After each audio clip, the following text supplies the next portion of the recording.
Test easy बनाया था मैंने, थोड़ी सी कुछ कुछ चीजें ट्रिकी डाली थी जरूर। अपनी चैट बॉक्स खोल लो और मुझे बताओ क्या कारनामे करते आए हो ड्यूरिंग टेस्ट। ओके जी, हमारा पहला एमसीक्यू है, न्यूक्लियॉन्स रेफर्स टू। तो न्यूक्लियॉन हम किस चीज को कहते हैं? बिल्कुल इजी सा था, बिल्कुल Daniyal. Protons and neutrons together are called. एक सेकंड, मुझे पार्टिसिपेंट्स को देख लेने दो जरा, कौन कौन आए हैं। दानियाल है, कलसूम है, मायरा मारिया है और मरियम ने अभी तक आई है, ठीक हो गया।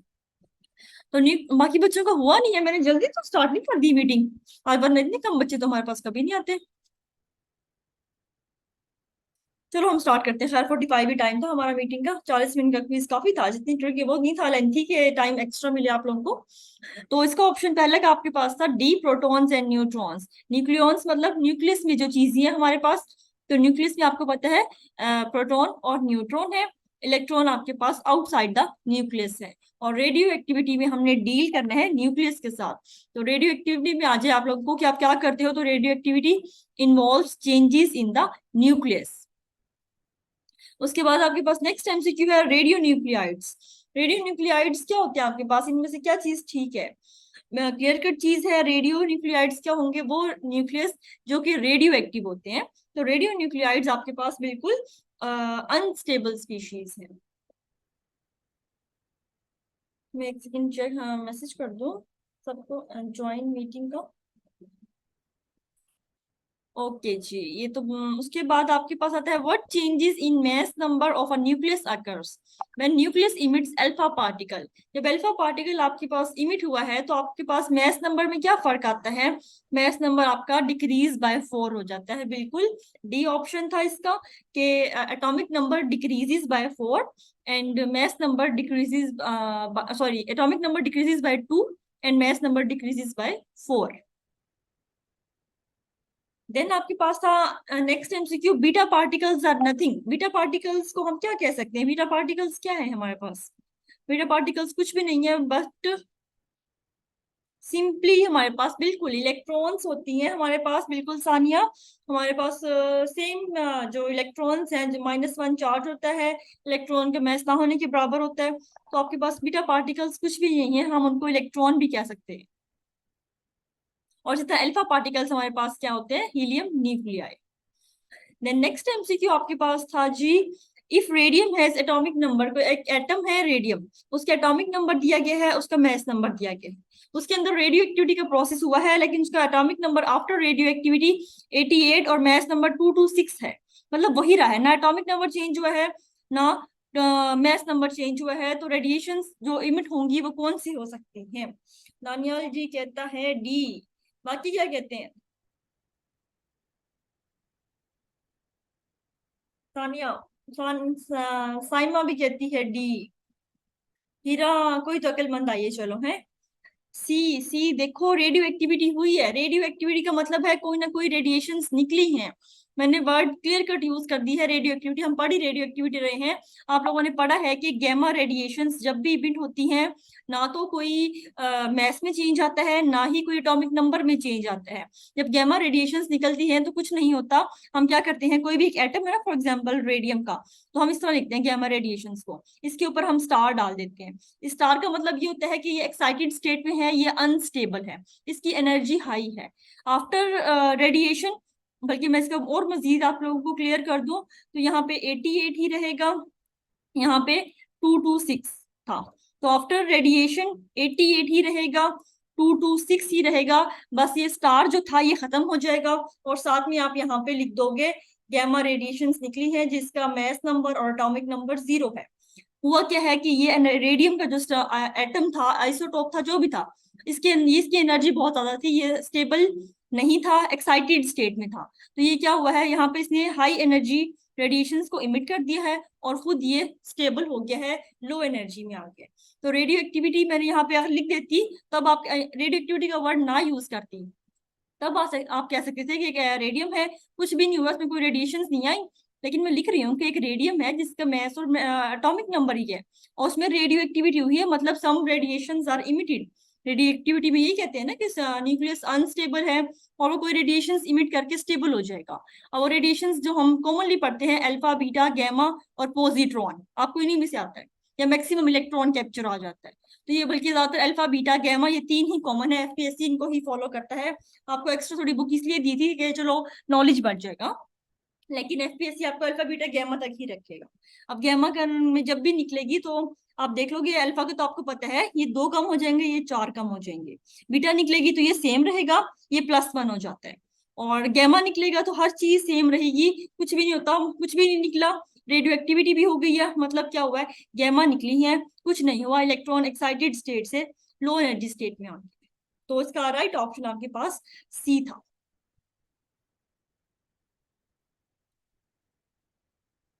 हालांकि इस टेबल में लिखा हुआ है, आपके पास जो टेबल था, एक टेबल दिया होता, इसमें कैरेक्टरिस्टिक्स लिखी थी, उसमें लिखा भी हुआ था कि अल्फा का सिंबल दिया होता 2 4, बीटा का 0 -1, और गैमा का सिंबल समथिंग इस तरह का ही था, 0 0 0 0 का मतलब क्या है, कुछ भी चेंजिंग नहीं आएगी, एक्साइटेड से बस लो एनर्जी में आ जाओ। कोई मसला नहीं है, गलती करके सीखते हैं हम, है। क्वेश्चन नेक्स्ट आपका है, ग्रेटेस्ट पेनिट्रेटिंग पावर रेडिएशन, इनमें से सबसे ज्यादा पेनिट्रेटिंग पावर किसकी है? गैमा की है बिल्कुल। Penetrating power is directly proportional to energy. जितनी ज्यादा आपके पास एनर्जी होगी, उतनी ज्यादा किसी भी जो आपकी रेडिएशन है उनकी पेनिट्रेटिंग पावर होगी। तो आप कह सकते हो penetrating power is directly proportional to energy. जितनी एनर्जी उतनी पेनिट्रेटिंग पावर। और सेम फॉर्मूला आप अप्लाई कर सकते हो जो आपका रेडिएशंस का स्पेक्ट्रम होता है, उसमें आपको वेवलेंथ एनर्जी दी होती है, या कोई भी एक एटम या वो आपको रेडिएशन दे दे और उनकी वेवलेंथ वो खुद बता दे या फ्रीक्वेंसी, तो आपको वहां से भी पता चल जाएगा कि जितनी वेवलेंथ ज्यादा होगी एनर्जी कम होती जाएगी, तो मतलब उसकी पेनिट्रेटिंग पावर कम होती जाएगी। तो वहां से भी वो थोड़ा घुमा सकता है कि मैं आपको कोई चीजें दे दूं, लाइक फ्रीक्वेंसी। अब आपको पता है वेवलेंथ क्या है, वेवलेंथ इनवर्सली प्रोपोर्शनल है एनर्जी के, और फ्रीक्वेंसी जो है वो डायरेक्टली प्रोपोर्शनल है एनर्जी के। ठीक है, हो गया। अब मैं आपको फ्रीक्वेंसी की वैल्यूज दे दूं, फॉर एग्जांपल कोई भी 4 रेडिएशन है, हाइपोथेटिकल ABCD, एक की फ्रीक्वेंसी 4 है, एक की 8 है, एक की 10 है। तो अब मैं इनसे पूछूंगी आपकी सबसे ज्यादा जो है पेनिट्रेटिंग पावर वो किसकी है। तो यहाँ से देखो, फ्रीक्वेंसी से आपको डायरेक्ट पेनिट्रेटिंग पावर का नहीं पता चलेगा, फ्रीक्वेंसी से आप एनर्जी निकाल सकते हो, बिकॉज फ्रीक्वेंसी और एनर्जी का डायरेक्ट रिलेशनशिप है।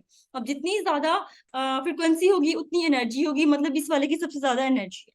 अब एनर्जी को पता है कि डायरेक्ट रिलेशन है पेनिट्रेटिंग पावर से, तो आप डायरेक्ट कर लोगे कि जिसकी, ठीक है ऐसा मैं बीच में अटक इसलिए रही हूँ, मैं इसकी बात करवाती हूँ आपको क्वेश्चन नंबर 8 का, ठीक हो गया, कोई इशू। तो जितनी ज्यादा आपके पास क्या थी, ये फ्रिक्वेंसी होगी उतनी एनर्जी होगी, और जितनी एनर्जी होगी उतनी पेनिट्रेटिंग पावर हो जाएगी। इस तरह वेवलेंथ के साथ इनवर्स रिलेशन हम निकाल सकते हैं। तो जरूरी नहीं है वो आपको डायरेक्टली दे देगा एनर्जी के साथ, तो वो किसी तरीके से भी घुमा सकते हैं। अब आपने आइंस्टाइन की इक्वेशन लास्ट में एटॉमिक स्ट्रक्चर का मॉड्यूल पढ़ लिया है, तो एटॉमिक स्ट्रक्चर वाले मॉड्यूल में हमारे पास था कि एनर्जी और फ्रिक्वेंसी का रिलेशन एनर्जी के साथ, तो आप वहां से फ्रिक्वेंसी और वेवलेंथ का जो रिलेशन है एनर्जी के साथ उसको यूज करते हुए एनर्जी निकालोगे, वहां से हम पेनिट्रेटिंग निकाल सकते हैं। अब मुझे जहन में आया, वरना मैं इसको लाजमी देती आपको, हाँ डायरेक्टली। कोई बात नहीं, लॉन्ग FLPs पड़े हैं ना अभी, वहां पे घुमाएंगे। ओके, क्वेश्चन नंबर 8 का आया है भाई आपके पास, बच्ची का अंधलीप का केस को डिस्कस करवा दे। अंधलीप, इसका करेक्ट ऑप्शन सी था हमारे पास, गैमा। और इसको हमने अभी डिस्कस इसलिए किया है कि जब आपके पास गैमा रेडिएशंस निकलती हैं तो कुछ भी नहीं होता, एक जो आपके पास न्यूक्लियाई है वो स्टेबल अनएक्साइटेड स्टेट से स्टेबल स्टेट में आ जाता है। बाकी उसका एटॉमिक नंबर जो था और मैस नंबर जो था वो सेम का सेम रहेगा, जस्ट आपके पास गैमा रेडिएशन इमिट होंगी। क्यों हो जाती हैं, क्योंकि ये आपके पास अनस्टेबल है। अनस्टेबल जो होगा तो क्या करेगा, अपने आप को स्टेबल करने के लिए जो उसके पास एक्स्ट्रा एनर्जी है वो रिलीज कर देगा। एक्स्ट्रा एनर्जी को वो रिलीज करेगा गैमा रेडिएशंस की फॉर्म में, और गैमा रेडिएशंस का ना तो कोई चार्ज होता है ना कोई मैस होता है, कुछ नहीं होता उसके पास। तो उसका एटॉमिक नंबर मैस नंबर 0 0 है। तो आप देखो कि कोई भी अगर एटम है उसमें रेडियो एक्टिविटी हुई है, लाइक मैंने यहाँ पे लिखा है आफ्टर रेडियो एक्टिविटी, तो अगर उसमें रेडियो एक्टिविटी हुई है और उसका एटॉमिक नंबर और मैस नंबर बिल्कुल सेम रहा है, देन आप समझ जाओ कि बिना सोचे समझे आपने लगाना है कि उसका एटॉमिक नंबर, उसमें जो रेडिएशन इमिट हुई है वो गैमा रेडिएशन इमिट हो गई है। इसको मैंने डिटेल से थोड़ा बताया है, रिकॉर्डेड वीडियो मिल जाएगी आपको, उसमें से तो और मजीद समझ लेना। बाकी ये है कि इसका है गैमा। उसके बाद हम ये कर चुके हैं, अभी नहीं डिस्कस किया, ठहरो करना चला, हाँ यहाँ पे थे। ये है जी, in which type of emitted radiation there is an increase of atomic number of element. इनमें से कौन सा है जिसमें से एटॉमिक नंबर बढ़ता है, बाकी सब में आपको पता है। ओके ठीक हो गया, मैक्सिमम ने असल में लगाया था सहर, अकल के अंधों ने, नो रेडिएशन आर इमिटेड। की में नो रेडिएशन था। ओके गलती से लगाओ, उसका करेक्ट गेम है। ओके जी, अल्फा कौन कह रहा है सहर, इसका ए कैसे होगा भाई। बीटा, बीटा आपके पास वाहिद है जिसमें एटॉमिक नंबर जो है वो बढ़ता है, बाकी सब में इसमें दो का कम होता है एटॉमिक नंबर। गैमा में तो फर्क ही नहीं पड़ता, पॉजिट्रॉन में भी एक कम और होता है। बीटा हमारे पास वाहिद है, देखो बीटा में क्या होता है निकम्मियों। अब एक चीज याद रखनी है कि आप ए कन्वर्ट हो गया है बी में, ठीक हो गया, आफ्टर रेडियो एक्टिविटी। अब इसका फॉर एग्जांपल एटॉमिक नंबर मैं सपोज कर रही हूँ 10 था, इसका था ये मैथ नंबर फॉर एग्जांपल 22। अब आपने इस साइड पे जो भी रेडिएशंस निकलेगी, फॉर एग्जांपल कोई रेडिएशन है, इसको मैं आर से डिनोट कर रही हूँ, ठीक है।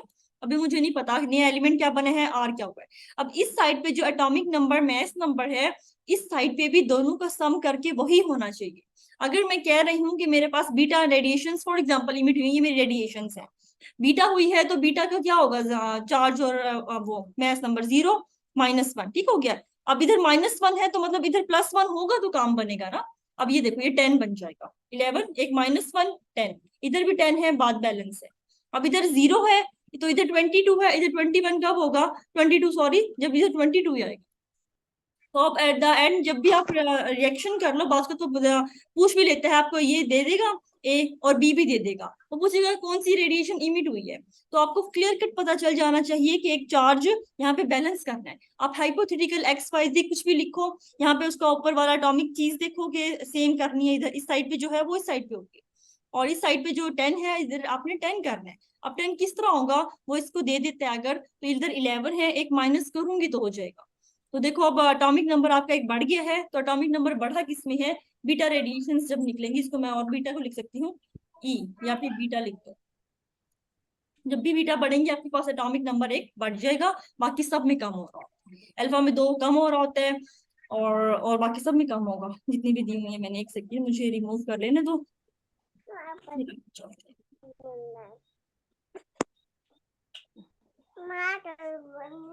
छोटा सा बेबी किसका हम बोल रहा है। Which type of radiation causes a change in mass number, जी जी बीटा है बिल्कुल Sahar. Which type of radiation causes a change in mass number, इनमें से कौन सी है जो मैस नंबर को चेंज कर देगी।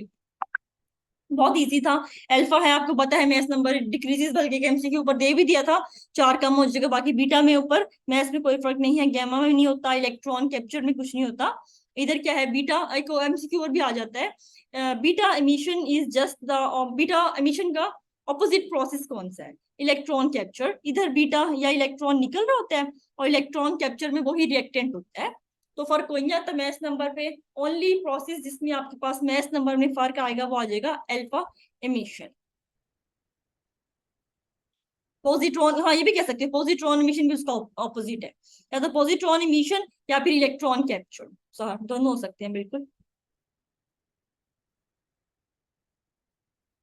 बच्चे तेज होते जा रहे हैं। Elements greater than dash are radioactivity, कौन सा एलिमेंट है जहां तक स्टेबल है उसके ऊपर फिर हमारे पास रेडियो एक्टिविटी स्टार्ट हो जाती है।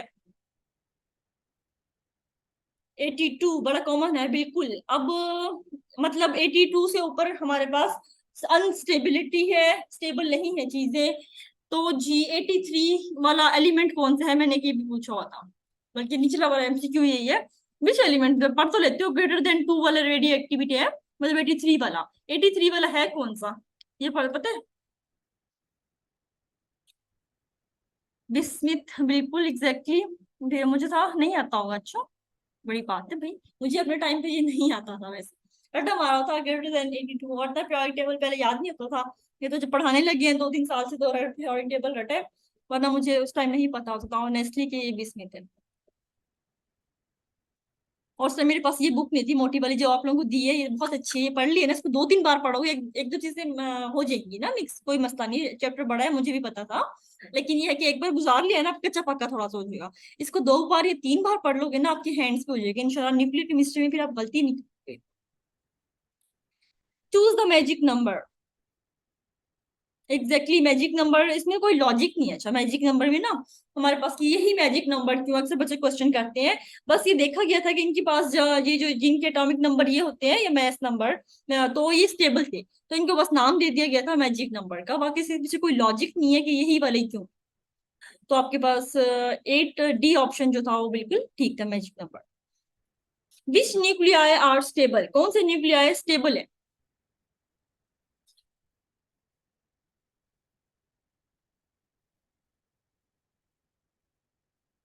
डी। ठीक हो गया है जी।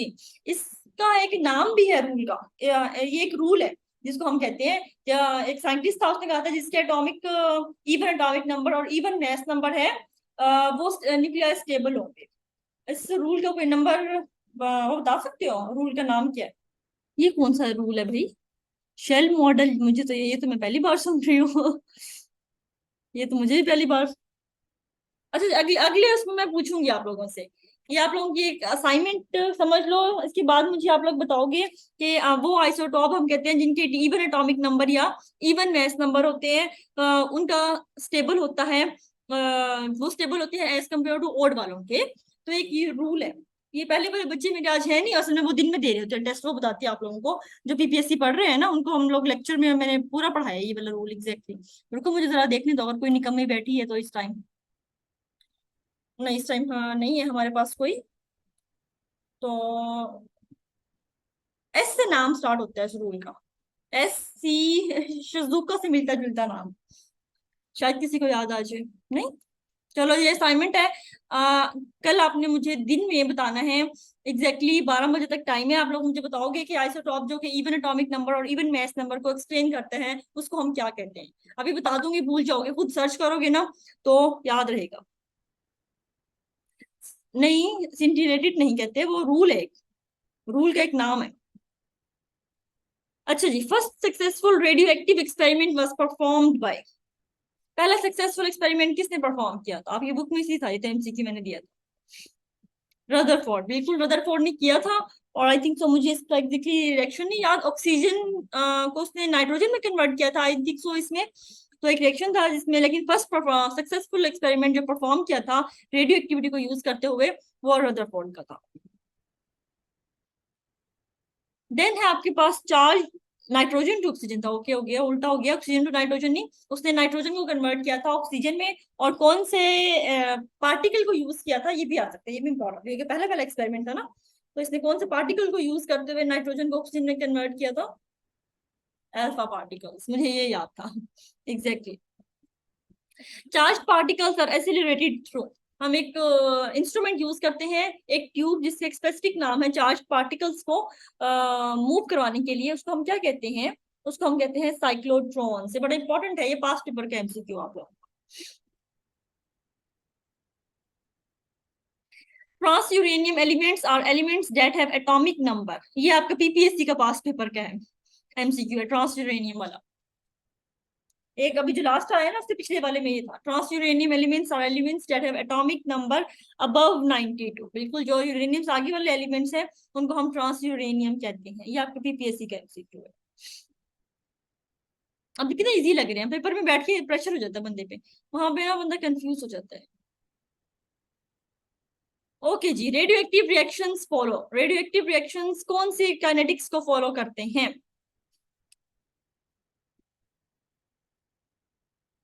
फर्स्ट ऑर्डर काइनेटिक्स, बिल्कुल, तो इनका हाफ लाइफ का फार्मूला है, या जो रेट कांस्टेंट का निकालने का फार्मूला है, या रेट कांस्टेंट का यूनिट है, वो सब कुछ वही होगा जो कि फर्स्ट ऑर्डर काइनेटिक्स का है। वो आपको ट्रिक करके दे सकता है इस तरह कि उसने कोई इक्वेशन लिखी जहां पे उसने दो एलिमेंट्स, फॉर एग्जांपल A+B है, और उसने कोई प्रोडक्ट बना देनी है, ठीक है, C+D, कोई भी दो प्रोडक्ट्स बन गए हैं, और साथ में आप वो कहते हैं कि आपके पास बीटा रेडिएशन इमिट हुई हैं, साथ में गैमा रेडिएशन इमिट हो गई हैं, फॉर एग्जांपल, ठीक है, एग्जांपल दे रही हूँ, तो कहता है इस रिएक्शन का ऑर्डर क्या है या इसका रेट कांस्टेंट का यूनिट क्या है, तो आप उसी टाइम आपको दिमाग में आ जाएगा, देखो बीटा और गैमा इमिट हुई है, बीटा और गैमा इमिट हुआ है मतलब रेडियो एक्टिव है, तो रेडियो एक्टिविटी है तो फर्स्ट ऑर्डर को काइनेटिक्स को फॉलो करेगा, और फर्स्ट ऑर्डर काइनेटिक्स का जो यूनिट होगा वो वही हो जाएगा जो इसका है।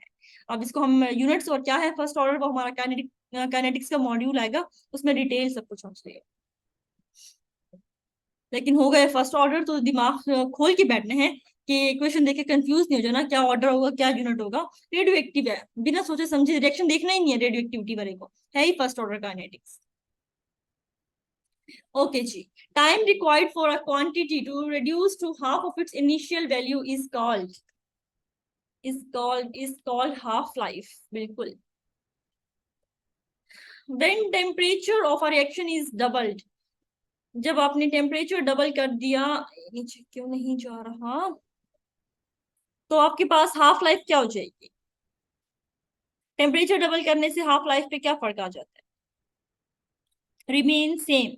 हाफ लाइफ रिएक्शंस या न्यूक्लियो रेडियो न्यूक्लियर जो रिएक्शंस आपके पास, उन वो एक्सटर्नल फैक्टर्स पे इंडिपेंडेंट है, चाहे टेम्परेचर वॉल्यूम प्रेशर वो कुछ भी लगा दे, हमारी ये वाले जो रिएक्शंस है वो किसी भी चीज पे डिपेंड नहीं करते, वो अपनी हाफ लाइफ इनिशियल वैल्यू पे डिपेंड करेंगे, जो इनिशियल वैल्यू है उसका हाफ हो जाना जस्ट, आपने देखना ही नहीं है क्या टेम्परेचर है क्या प्रेशर है।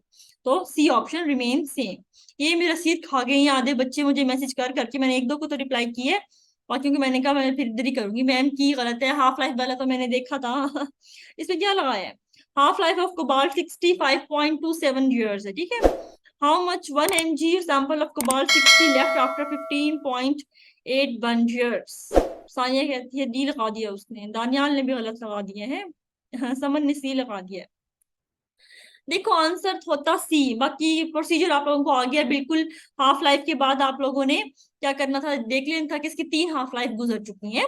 5.27 हमको मल्टीप्लाई करेंगे 3 से तो 15.81 आ जाते हैं, ठीक है। बिल्कुल एग्जैक्टली 3 हाफ लाइफ गुजर चुकी हैं, तो फर्स्ट हाफ लाइफ के बाद ये आधा रह जाएगा, उसके बाद और आधा, उसके बाद और आधा, तो यहाँ से आपका सी ऑप्शन ठीक था 0.125।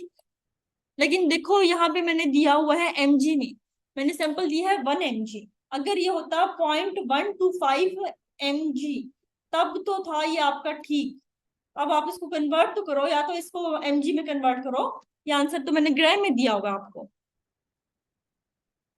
मैं ये क्या समझा रही हूँ, इन्हीं को समझा रही हूँ सी वालों को, कि आपका ये ठीक होता 0.125 अगर मैं यूनिट mg देती। यहाँ मैंने सैंपल आपको 1 mg दिया है, तो यहाँ पे भी काइंडली आता आप उसको mg में कन्वर्ट करो, जो आंसर आ जाएगा mg में कन्वर्ट करने के बाद तो फिर ठीक हो जाता आपका ये। लेकिन यहाँ पे मैंने यूनिट ग्राम में दिया था, इसलिए कि आंखें खोल के देखेंगे कि नहीं, और वही काम किया दे बच्चों ने।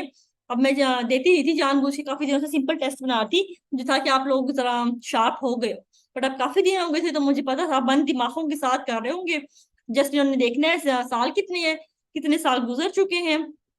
डी सही है, डी बिल्कुल ठीक है, ये यूनिट ठीक होता 0.125 वालों का जब ये mg में यूनिट होता। लेकिन अब डी ठीक है बिकॉज मैंने mg में नहीं दिया, मैंने तो ग्राम में दे दिया, बिल्कुल ही क्वांटिटी उल्टी होगी ये तो काइंडली इसको आप लोगों ने बिल्कुल भी नहीं करना सी, इसको डी आंसर ठीक है। यहाँ पे होता है ना 0.125 mg, देन ये ठीक होता मेरे बच्चों, 0.125 mg फिर ठीक था, ये मैंने ग्राम में दिया हुआ यूनिट, तो डी सही ऑप्शन है। यूनिट तो देखती मैंने कहा ऊपर क्वेश्चन में कौन सा यूनिट दिया हुआ है, नीचे कौन सा दिया हुआ है, ठीक हो गया। तो ये यूनिट की थोड़ा हेरा फेरी की थी मैंने, और वही काम किए हैं आंखें बंद करके आप लोगों ने किया है, सिवाय कुछ बच्चों के जिन्होंने डी लगाया वो बहुत अच्छे बच्चे हैं वो आंखें खोल के बैठे हैं। हालांकि पता है आप लोगों को मैं छोटी छोटी चीजें देती हूँ, सोल्यूशन से मैंने बहुत घुमाया था, सोल्यूशन का ना मॉड्यूल सर के पास था, लेकिन जब एफएलपी बनाऊंगी तो सोल्यूशन में से क्वेश्चन इंशाल्लाह मैं ही बनाऊंगी, यूनिट्स को मैंने अच्छा खासा घुमाना आप लोगों को। अच्छा जी, एज ऑफ अ रॉक और plant can be found by, ये बहुत इजी है कि आप एज फाइंड कर सकते हो कार्बन डेटिंग से, किसी भी कोई किसी भी चीज की ऑर्गेनिक चीज की अगर आपने एज फाइंड करनी है तो carbon dating is the best process to determine the age of an organic thing. ऐसा unit of radioactivity, radioactivity का ये बहुत इंपॉर्टेंट है, ये आपके पास पेपर का लिया हुआ है कि रेडियो एक्टिविटी का ऐसा यूनिट क्या है, तो आपके पास वो है becquerel, B option. One disintegration per second, एक सेकंड में एक डिसइंटीग्रेशन होना, ये क्या कहलाता है हमारे पास? बेक्यूरल, बिल्कुल ए ऑप्शन। यहाँ पे ऐसा यूनिट को मैंने दोबारा दिया था कि आपके क्लियर हो जाए।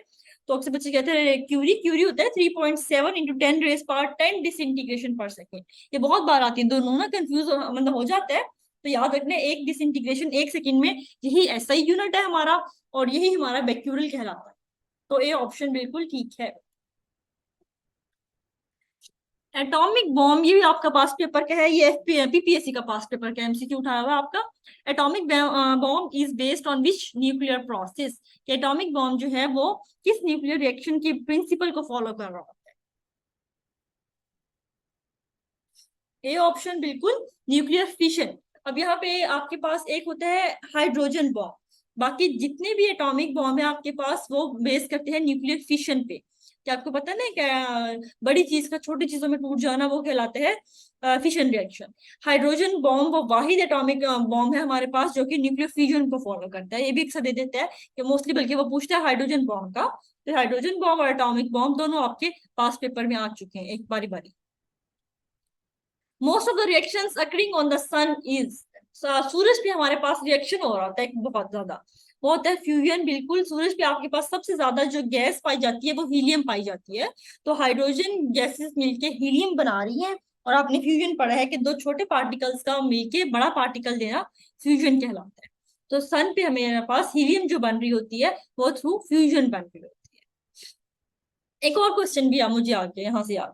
फिशन रिएक्शन और फ्यूजन, अगर हम दोनों को कंपैरिजन करें तो किस रिएक्शन में का ज्यादा एनर्जी रिलीज होती है, मुझे बता सकते हो? फिशन और फ्यूजन को अगर मैं कंपेयर करूं, दोनों में एनर्जी रिलीज होती है। तो एक में थोड़ी ज्यादा एनर्जी रिलीज होती है, इट्स फ्यूजन रिएक्शन। बिल्कुल, जो हमारा रिएक्शन सन पे हो रहा होता है, देखो यहाँ से भी देखा सकते हो, सूरज की एनर्जी इतनी ज्यादा होती है आप उसकी तरफ देख भी नहीं पाते। ठीक है। तो फ्यूजन के में जो एनर्जी रिलीज होती है वो हजारों लाखों गुना ज्यादा होती है एज कम्पेयर टू फिशन। दोनों में अच्छी खासी एनर्जी रिलीज होती है, लेकिन दोनों का कंपैरिजन करूं तो फ्यूजन का कोई कंपैरिजन नहीं है फिशन के साथ। फ्यूजन में बहुत बहुत ज्यादा एनर्जी होती है रिलीज। मेरे पास डिफरेंस लिखे हुए हैं दोनों के, मैंने अपने टाइम पे लिखे थे, मैं आपको इस लेक्चर के बाद ना पिक भेज दूंगी उसकी लेके, तो दोनों के डेफिनेशन के साथ सारे वो भी लिखे हुए डिफरेंसेस और मजीद। वो इजी है तो आपको अच्छा रहेगा, उसके लिए मुझे याद दिला देना, बस मैसेज कर देना एक, मुझे भूल जाता है। अच्छा जी, टू स्टेरिलाइज सर्जिकल इंस्ट्रूमेंट, हमने सर्जिकल इंस्ट्रूमेंट को स्टेरिलाइज करना है, हम किस रेडियो एक्टिव आइसोटॉप को कॉमनली यूज करते हैं for the sterilising the surgical instrument? तो जी दानियाल कहते हैं डी, तो वो बिल्कुल ठीक कह रहा है, कोबाल्ट 60 हम यूज करते हैं अपनी लैब्स में for sterilising the instruments. X-rays are examples of which type of radiation? X-rays हमारे पास किस टाइप की रेडिएशन होती हैं? गैमा रेडिएशन से। बिल्कुल, ना एक्सरे से कोई चार्ज होता है ना मेस होता है, जस्ट सिंपल गैमा रेडिएशन होती हैं। See, who was the first person to win 2 Nobel prizes? पहला बंदा जिसको 2 नोबेल प्राइज मिले थे और रेडियो एक्टिविटी पे ही मिले थे। वाह जी वाह, बड़ा आप लोगों को नॉलेज है। Marie Curie, exactly. इसको दो रेडियो एक्टिविटी की वजह से 2 नोबेल प्राइज मिले थे। पहला तो मिला था, इसने क्या काम किया था, इसने 2 रेडियो एक्टिव एलिमेंट्स डिस्कवर किए थे सबसे पहले पहले। आई थिंक एक रेडियम है एक पोलोनियम है। तो मैरी क्यूरी फीमेल थी जिसको 2 नोबेल प्राइज मिले थे पहली पहली बार। ओके जी, radioactivity was discovered by, radioactivity को डिस्कवर किसने किया था? ये भी बड़ा इंपॉर्टेंट क्वेश्चन है, इतनी बार आता है, बहुत इजी है। Henry Becquerel was the scientist who discovered radio activity first time. अब डिस्कवरी की थी हेनरी ने, पहला सक्सेसफुल एक्सपेरिमेंट दिया था रदरफोर्ड ने, और इस पे नोबेल प्राइज ले गई है मैरी क्यूरी। ये 3 डिफरेंट चीजें हैं जो आपने याद रखनी है, ठीक हो गया? ओके जी, बच्चों वाली चीज इजी अच्छी चीजें आ गई है। एंटोनिम ऑफ कॉन्फिस्केट, ये हमारे पास एंटोनिम क्या है? कॉन्फिस्केट, ए ऑप्शन बिल्कुल ठीक है। एंड सिनोनिम होता है कॉन्फिस्केट का सीज करना, पकड़ लेना, जकड़ लेना, तो किसी चीज को छोड़ देना और या रिहाई दे देना, तो इसका ऑपोजिट हो जाएगा release. Antonym of congenial, congenial का एंटोनिम क्या होगा? ए ऑप्शन बिल्कुल। हम कॉन्जेनियल कहते हैं दोस्ती वाली चीजों को, और फिर तो दुश्मनी वाली चीजें जो हो जाएंगी वो उसका ऑपोजिट बन जाएंगी। सिनोनिम ऑफ कंटोर्ट, इसका क्या लगाया? ओके, हो गया जी, डी ऑप्शन इसका राइट था। कंटोर्ट हम कहते हैं किसी चीज को तोड़ मरोड़ देना, बेंड कर देना, ट्विस्ट कर देना, बिगाड़ देना किसी की शक्ल को। तो इसमें से ऐसा कोई चीज नहीं है जो उसके साथ मिलती जुलती हो, तो इसका डी ऑप्शन राइट ऑप्शन था। और एफपीएससी में याद रखना, सिनोनिम में एक आंसर वो लास्ट में देगा आपको, नन का। सिनोनिम्स ऑफ कॉन्स्पिशियस, ये बहुत इजी है। इंग्लिश और वो अभी बीएड आप लोग अच्छी करने लगे हो, गलतियां बस केमिस्ट्री में ही करते हो। Synonym of conspicuous is easily seen, जो आपको बिल्कुल चीज दिख जाए, ट्रांसपेरेंट हो, उसको हम कहते हैं बिल्कुल कॉन्स्पिशियस। सिनोनिम ऑफ कंकरेंस, ये बहुत इजी है, ये आप बचपन से पढ़ते आ रहे हो। कंकरेंट लाइन हम मैथ में पढ़ते थे, याद हो तो। कंकरेंट लाइन वो लाइन है जो दो जगह पे मिल जाए, या ऐसा पॉइंट पे जहां वो मिले, इनको हम ऐसी दो लाइंस जो यहाँ एक दूसरे को कट कर रही हैं, कंकरेंट मतलब एक जगह पे मिल जाना, इत्तेफाक हो जाना, एग्रीमेंट हो जाना, उसको हम क्या लेते हैं, concurrent. Pick the correct sentence. 37, इनमें से कौन सा ठीक है? We must go there, we must went there, we must gone there, none, बिल्कुल ए ऑप्शन ठीक है। वर्ब की थी आपकी इस बार, तो इजी हो जाएगा आपके लिए कि वर्ब को आपको पता है, शुड, कुड, मस्ट, कुछ वर्ब्स वर्ड्स ऐसे थे, ऑट, इनके साथ हमेशा फर्स्ट फॉर्म ऑफ वर्ब लगाएंगे, तो आपके पास ए ऑप्शन यहाँ पे ठीक ऑप्शन था। सेकंड आपके पास था पिक द करेक्ट सेंटेंस, इनमें से कौन सा करेक्ट सेंटेंस है? वी कैन नॉट हेल्प, इसमें आपके पास बी था, बिल्कुल आपके पास थे कुछ वर्ड्स दिए गए थे जिनके साथ हमेशा, जिनके फौरी बाद वर्ब की आईएनजी फॉर्म आएगी, तो इनमें से कैन नॉट हेल्प एक वर्ड था। तो आप इसके साथ we can not help wondering why she left. अब मुझे अक्सर बच्चों को आया था कि मैम वर्ड्स बहुत सारे हैं, याद नहीं हो रहे, तो देखो आपने इनका रट्टा नहीं मारना। आप इनको पहली बार बिल्कुल आपके साथ ये होगा कि आप नहीं याद रहती इतनी चीजें, आप इनको एक बार अच्छे से गो थ्रू करो और ट्राई करो, हर एक का एक सेंटेंस बना दो। We can not help wondering why she left, we can not, जो भी आपके वर्ड्स है ना, आप वहां पे बस ये लेते आओ और उसको एक बार मुंह से बोल लो ना, तो आपको कुछ हद तक याद रह जाएंगे। फिर हम दोबारा इनकी सारों की दोबारा रेपिटेशन होगी।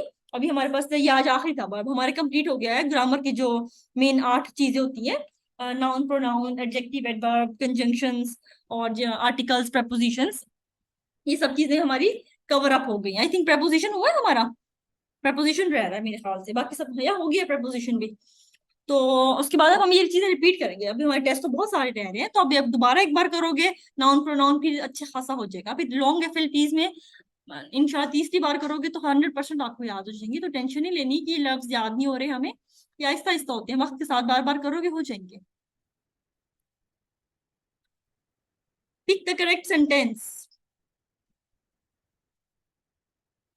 सी ऑप्शन बिल्कुल ठीक था, his honesty and integrity is well defined and famous, कि आपके पास जो दो वर्ड्स आ जाएं, ऐसे आ जाएं जो एक ही वर्ड या एक ही मीनिंग देंगे, तो उसके साथ आप इज लगाओगे। अगर कोई ऐसे दो वर्ड हो जो बिल्कुल ऑपोजिट हो, तो फिर आप वर आ जाते हो। तो आप ऑनेस्टी भी अच्छे टर्म है, पॉजिटिव है, इंटीग्रिटी भी फेम पॉजिटिव है, तो आप इज लगाओगे, इनको आप सिंगुलर कंसीडर कर लेते हो कि एक चीज, तो इसके साथ हम सिंगुलर वर्ब लगा लेते हैं, तो सी ऑप्शन आपके यहाँ पे ठीक है। फिर आपके पास कंडीशनल सेंटेंसेस काइंडली अच्छे से करनी, कंडीशनल से मैं बता रही हूँ 100% होता है कि एमसीक्यू आता है, तो कंडीशनल सेंटेंसेस आपने हर हाल में करने हैं और बहुत अच्छे से करने हैं। 3 सारे कंडीशनल आपके पास, एक जीरो कंडीशनल है जो मैंने लिखा हुआ था, तो अभी 4 बस आपने याद रखने, एक क्लास में आ जाए। तो पहले मैंने ये फर्स्ट कंडीशनल दिया था आपको कि प्रेजेंट टेंस के साथ फ्यूचर आएगा आपका, तो if I go fast, future present indefinite के साथ फ्यूचर इंडेफिनिट आता है हमारे पास, तो आपने बिना सोचे समझे। और ये कंडीशनल सेंटेंसेस इफ के साथ स्टार्ट होते हैं, अगर मैं ये करता तो ये हो जाता, इस तरह टाइप के होंगे, इफ के साथ होंगे या हैड के साथ स्टार्ट होते हैं हमेशा। तो इफ के साथ स्टार्ट हो रहा था मतलब ये कंडीशनल है।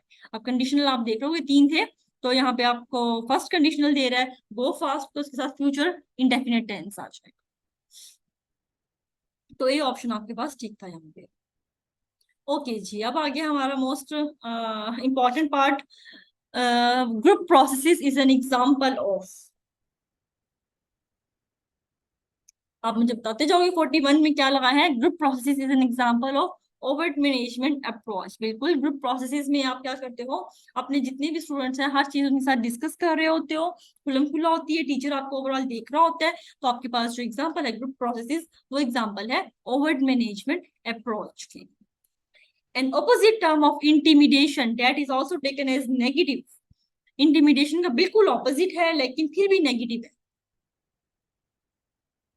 परमिसिवनेस, देखो कितनी मजे की चीज है। इंटिमिडेशन नेगेटिव है, उसका ऑपोजिट कोई ऐसी चीज होनी चाहिए थी जो पॉजिटिव होनी चाहिए थी, लेकिन ऑपोजिट भी है उसके बावजूद नेगेटिव भी है। तो परमिसिवनेस के टीचर का एक्सट्रीम पोलाइट हो जाना, इतना पोलाइट हो जाना कि बच्चे उसकी बात ही ना माने एक्सट्रीमली। अक्सर टीचर होते हैं ना, बच्चे जाती है टीचर्स शोर करते रहते हैं, वो कहती रहती हैं कि बच्चे चुप हो जाओ, चुप हो जाओ, काइंडली चुप हो जाओ, और आखिर तक बच्चे चुप ही नहीं होते। तो एक्सट्रीमली परमिसिवनेस होना कि बच्चे ना तो रिस्पेक्ट करना भी भूल जाए वो टीचर की अपने, और बदतमीजी भी कर ले छोटी छोटी जगह पे, और क्लास का ना डेकोरम मेंटेन करें। तो एक्सट्रीमली पोलाइट बिहेवियर टीचर का, जहां वो अपनी अथॉरिटेटिव जो प्रॉपर्टी है वो भी छोड़ दे। अथॉरिटेरियन तो होना ही नहीं चाहिए ना, अथॉरिटेटिव होना चाहिए। तो आप कह सकते हो कि अथॉरिटेटिव का जो उल्टा है वो परमिसिवनेस। तो आपके पास सी ऑप्शन ठीक था, सबने ठीक लगाया हुआ I think. Core values and norms of a school are considered to be, कि किसी भी स्कूल के जो एक स्टैंडर्ड्स और कोर वैल्यूज हैं वो क्या, कौन सी इसमें आते हैं हमारे पास? ओवर्ट हैं, कोवर्ट हैं, क्या है? वो हमारे पास कोवर्ट चीजें हैं, एग्जैक्टली देखो जब हम बात करते हैं ना मैनेजमेंट की, तो हमारे पास ऐसी चीजें जो आपको बताई जाए वो आएंगी कोवर्ट में। जो आपको ना बताई जाए, सॉरी, वो कोवर्ट में आएंगी, और जो बता दी जाए खुल्लम खुल्ला वो है ओवर्ट। अब किसी भी स्कूल की जो एक डेकोरम और नॉर्म्स हैं, उसकी वैल्यूज हैं, वो अंडरस्टूड बात है, वो आपको पता होंगी, वो आपको बताई नहीं जाएंगी। मैंने इसकी एग्जांपल भी दी थी। इस एग्जांपल की अगर मैं बात करूं तो फॉर एग्जांपल हमारे पास स्कूल है जिसमें आप यूनिफॉर्म पहन के जाते हो, ठीक है? कोई ऐसा स्कूल मेरा नहीं ख्याल आपको शहर में होगा जिसमें आप बिना यूनिफॉर्म के जा रहे होते हो। तो अगर आप किसी स्कूल में जाओगे तो ये चीज उस स्कूल का एक नॉर्म है कि उसने यूनिफॉर्म में आना है, और पर पिंक कलर का या पर्पल कलर की शर्ट है फॉर एग्जाम्पल स्कूल की। तो वो अंडरस्टूड बात है, वो आपको बताएंगे नहीं कि हमारे स्कूल में आना है तो आपने पिंक कलर की शर्ट पहन के आनी सुबह को। वो एक अंडरस्टूड चीज है, वो स्कूल का नॉर्म है कि हर बच्चा पिंक शर्ट में होगा। तो आपको बताई नहीं जाएगी, वो आपको अंडरस्टूड बात होगी। तो वो हमारे पास कोवर्ट की एग्जाम्पल आ जाती है कि ऐसी चीजें जो अंडरस्टूड है आपको पता होंगी, आपको बताई नहीं जाएंगी। सुबह को 8 बजे स्कूल लग रहे हैं, एक टाइमिंग पहले दिन बता दी है, उसके बाद वो बार बार आपको नहीं कहेंगे कि काइंडली सुबह। कोर वैल्यूज की हम बात कर रहे थे कि कोर वैल्यूज या नॉर्म स्कूल के हमेशा कोवर्ट कंसीडर होंगे, क्या वो आपसे एक्सपेक्ट किया जाएगा कि आपको पता है, वो आपको बताए नहीं जाएंगे। उसके लिए कुछ अप्रोचेस यूज की जा सकती हैं, लेकिन फिर भी वो आपको इंडिविजुअल नहीं बताए जाएंगे। अप्रोचेस आप लोगों ने पढ़ी थी कि अगर कोई ऐसी चीज जो आप फॉलो नहीं कर रहे हो और वो उसका नॉर्म है, लाइक स्कूल में जल्दी आने का नॉर्म है कि 8 बजे आपने पहुंचना है, तो आपसे एक्सपेक्ट किया जाएगा कि आप 8 बजे पहुंचोगे, लेकिन बच्चे नहीं आ रहे 8 बजे, ठीक हो गया? तो अब क्या होगा कि अगर बच्चे 8 बजे एग्जैक्टली नहीं आ रहे तो वो स्कूल की असेंबली में बता देंगे कि 8 बजे आने हैं, अगर नहीं आओगे तो पनिशमेंट दे दी जाएगी, कल से जो बच्चे नहीं आएंगे। लेकिन इंडिविजुअली आपको फिर भी नहीं बताया जाएगा। तो इस टाइप को हम कहते हैं कोवर्ट एग्जाम्पल्स। देन आपके पास है effective management includes. Effective management में कौन कौन सी चीजें आ जाती हैं?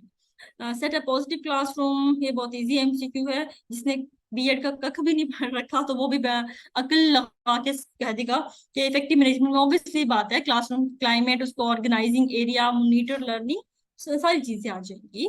तो 44 में आपके पास डी ऑप्शन सही ऑप्शन था। Exams of student is a part of आपके, आई थिंक सो, जब भी बच्चे छोटे होते थे तो हम 3 टर्म्स होते थे, फर्स्ट टर्म, सेकंड टर्म और फाइनल टर्म्स। देन आप यूनिवर्सिटी में आ गए हो तो आपके मिड्स होते हैं या सेशनल्स हो जाते हैं, फिर फाइनल आते हैं। तो आपके एग्जाम्स जो हैं वो क्या होते हैं? ये फॉर्मल हैं, आपके फॉर्मल पार्ट है आपकी असेसमेंट का। अगर मैं इनफॉर्मल की बात करूं तो बता सकते हो इनफॉर्मल में एग्जांपल कोई जो आपने ड्यूरिंग अपने स्कूल या यूनिवर्सिटी लाइफ में फेस किया हो इनफॉर्मल?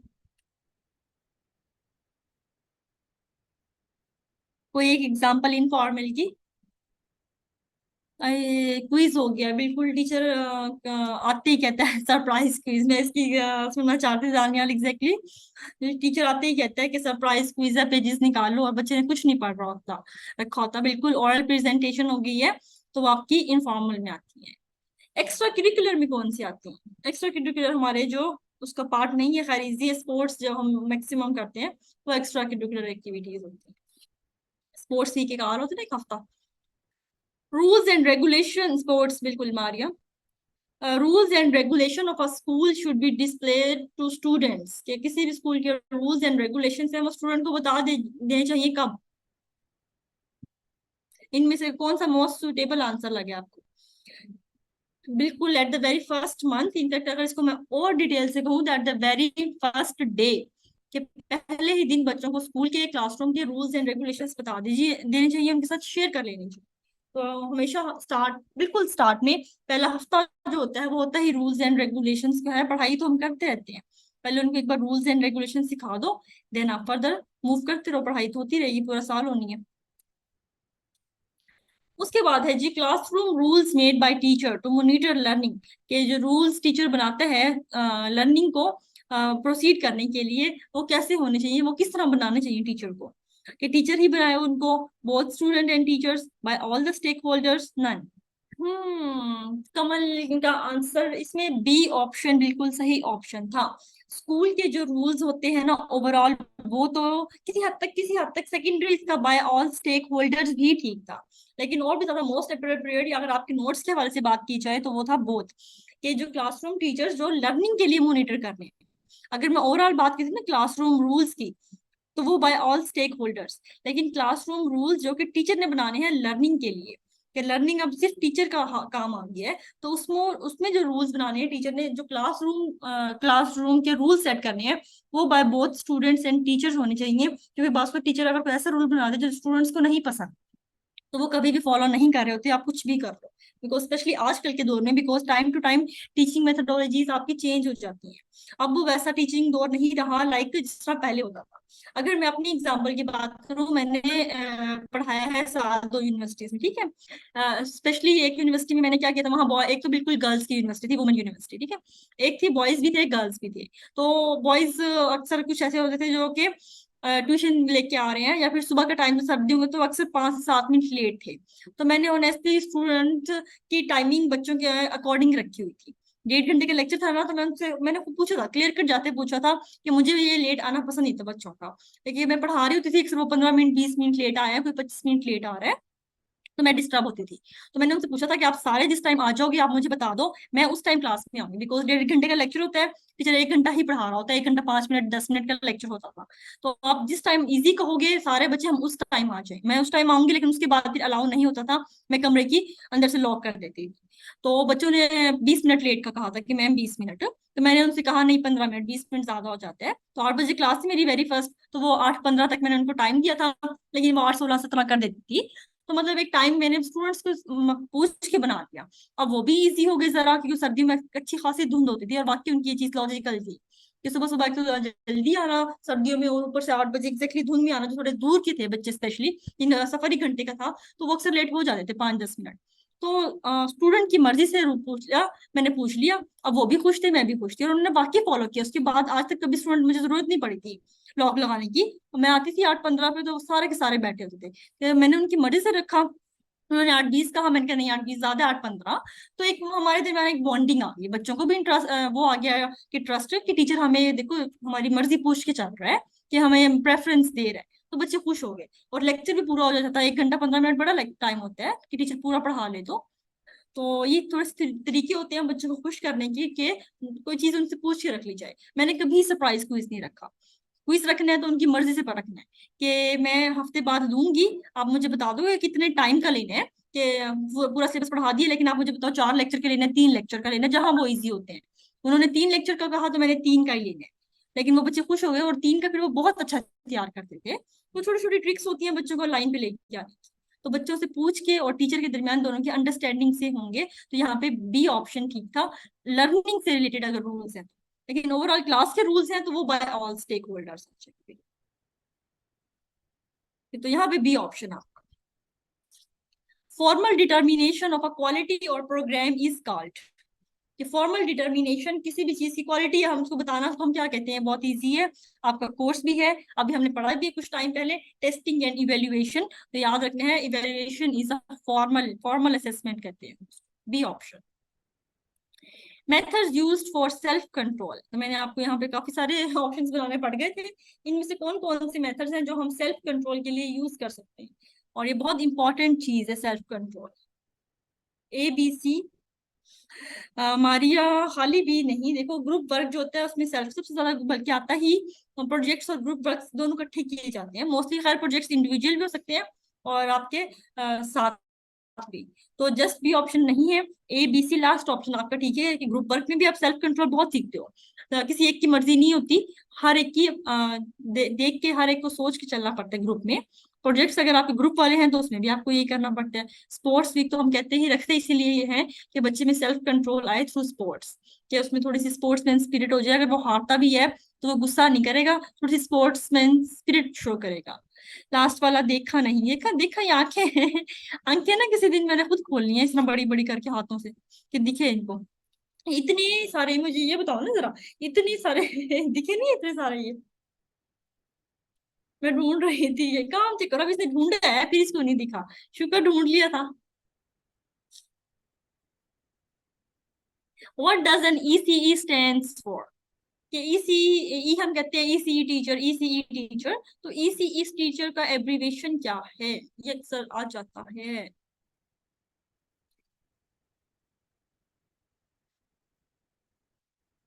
अर्ली चाइल्डहुड,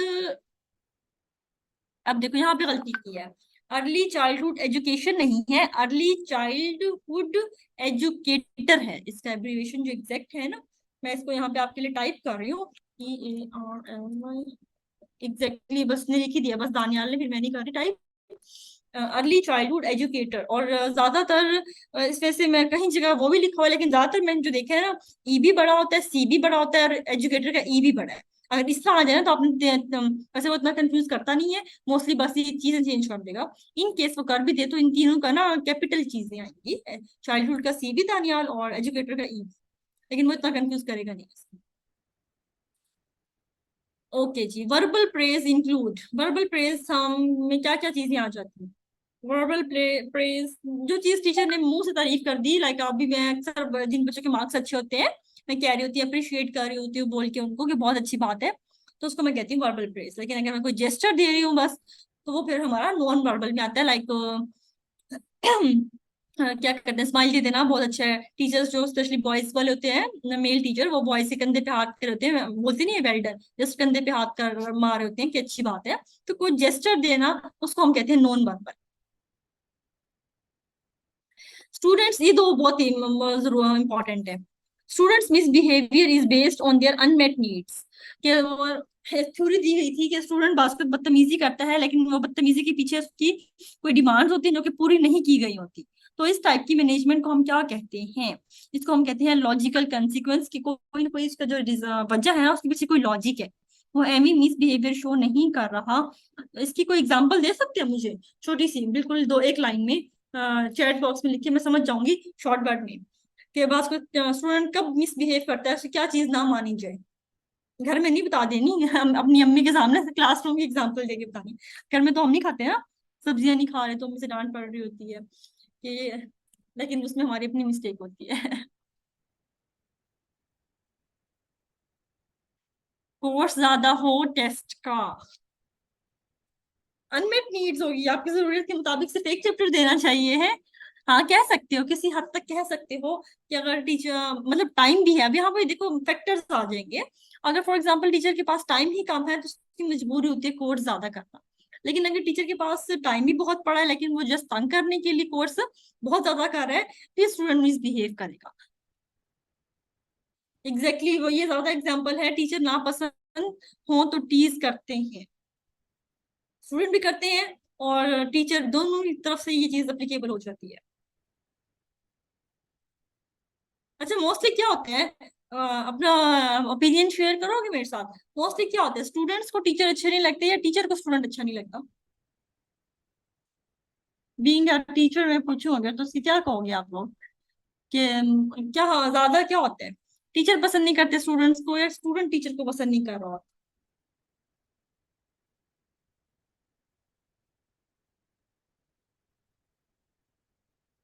क्या ओपिनियन है मेरे बच्चों के?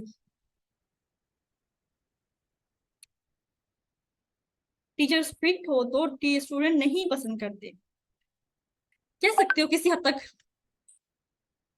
मोस्टली स्टूडेंट पसंद नहीं करते, वैसे मैंने ये देखा है। टीचर कोई एक दो ऐसा आएगा जो नहीं पसंद करा, तो वो भी बात को स्टूडेंट बदतमीजी कर देगा या नहीं करता, स्टूडेंट अपनी सेंस में बदतमीजी नहीं करता, लेकिन कोई अपनी डिमांड रख दे तो टीचर को नेगेटिव भी लग जाए तो टीचर नहीं करता, पूरा सेमेस्टर उसका रगड़ा लग रहा होता है। मोस्टली मोस्टली स्टूडेंट्स टीचर को पसंद नहीं करते, एग्जैक्टली ऐसा होता है। उसकी रीजन क्या होती है दानिया? कोई रीजन तो होती है ना, मिसबिहेव कर रहा है वो, वही वो कहता है लॉजिक है, हर चीज के पीछे लॉजिक। अभी थ्योरी इसलिए पूछ रही हूँ कि देखो थ्योरी आ गई, अब आपने कहा स्टूडेंट्स टीचर को पसंद नहीं करते, दानियाल का आंसर है क्यों नहीं करते, इसके इस मिसबिहेवियर के पीछे उसकी कोई अनमेट नीड है?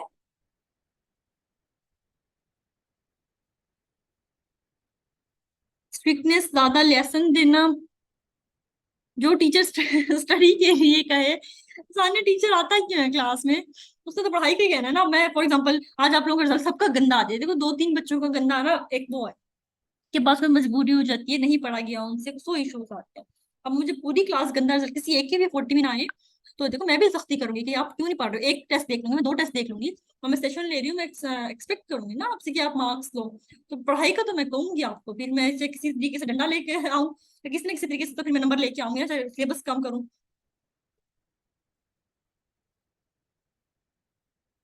एग्जैक्टली। ये तो टीचर की पर्सनैलिटी हम किसी हद तक कह सकते हो पर्सनैलिटी का, लेकिन मोस्टली बच्चे हमारे का एग्जैक्ट आंसर बहुत बहुत वैलिड है। बच्चे क्या करते हैं उनकी मर्जी से, मैं इसको एग्जांपल क्या बिल्कुल कहती हूँ, 15 मिनट उनकी मर्जी से मैं लेट आई हूँ, उसके बावजूद मैं घंटा पढ़ाती थी, बस बस बस बहुत पौना घंटे में बस हो जाती है कि मैम इतना नहीं हो रहा, बस इतना ही। बहुत बहुत वैलिड रीजन है कि बच्चे इसलिए मैक्सिमम पसंद नहीं करते, बच्चे कहेंगे ना कराएं ना कराएं, और टीचर्स रुक जाते हैं, मोस्टली रुक जाते हैं। लेकिन अगर टीचर ना रुके और डेली ना रुके, फिर बच्चे कहते हैं ये तो बहुत पढ़ाता है टीचर, अगले सेमेस्टर में नहीं लेके आना इसको, इसने तो सिलेबस बहुत कर दिया, हालांकि आपका फायदा होता है। लेकिन करो कुछ मेरे टीचर्स ऐसे ही रहे थे, नाम नहीं लेना चाहिए, सब कुछ कुछ उन्होंने पूरा सिलेबस कंप्लीट करवाया, तो मैंने अब जब पढ़ाया ना तो मुझे बहुत आसानी हुई।